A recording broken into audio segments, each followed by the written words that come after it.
Warner Brothers' Justice League is the Frankenstein's monster of superhero movies, if there were like 10 Dr. Frankensteins. What I mean by that is that there were a lot of great minds behind this film, and it makes for some awesome comic book moments, but it definitely is a mess. It's a beautiful mess. I enjoyed almost every scene of this movie. The humor is great, the characters are solid, the action is amazing, especially if you're a fan of any of these characters. The CGI is ass, Steppenwolf looks like PS2 graphics, Ben Affleck is chubby, and the group dynamic was surprisingly the best part of this movie. I think everyone was cast perfectly, especially in the context of this film. When the heroes interact, you see glimpses of what makes them different. Flash was hilarious. Joss Whedon definitely added more Flash in the reshoots to make the movie lighter, and I loved him. He's the voice of the audience. He says what we're thinking. I loved his moments with Batman. His character got me really excited to see what else the DC universe could be outside of this dark, dreary tone. To me, the Flash was like this very young beacon of light shining on this overly dark universe.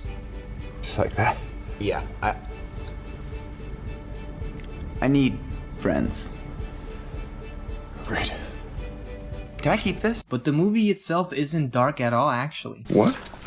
The DC universe has taken a hard left from the Snyder vision and more on the formula that Marvel has been successfully banking in on for like 10 years. There's a lot more jokes in this movie than there is in every other DC movie. Also, the whole movie feels extra light, like Diet Snyder. Ben Affleck as Bruce Wayne is perfect. He looks just like the cartoon, comic, everything. In all the movies, we always see Batman, but not a whole lot of Bruce Wayne. We get to see another layer to Bruce Wayne in which we haven't seen before. The same for Wonder Woman. We see a less naive Diana. She's not so eager to jump into shit anymore, and I'm glad Warner Brothers has stuck with the development of these characters. Good job. Cyborg is surprisingly the most complex new character in this movie, and he leaves you wanting a lot more. His conflicted personality makes him a hero that the audience wants to see succeed. Steppenwolf is the worst villain of all time. Aquaman probably has the least backstory. Half his scenes were probably cut, which sucks because his character had a lot of personality, but we just don't get much of it. They should have definitely done his movie before so they could just have fun with his character in Justice League and not have to introduce him. And that's one of the problems with this movie. There is just too much shit going on.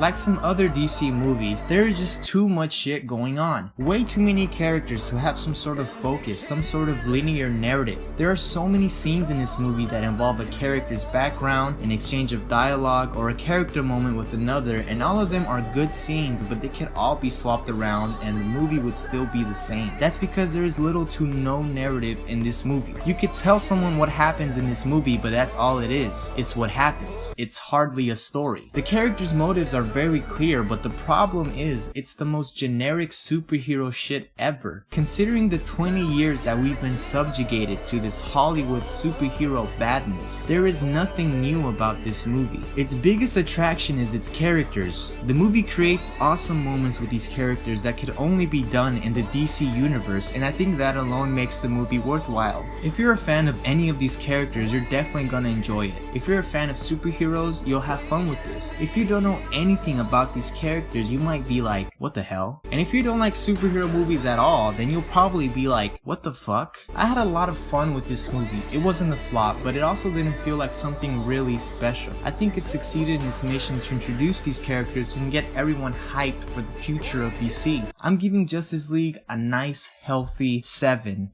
out of 10.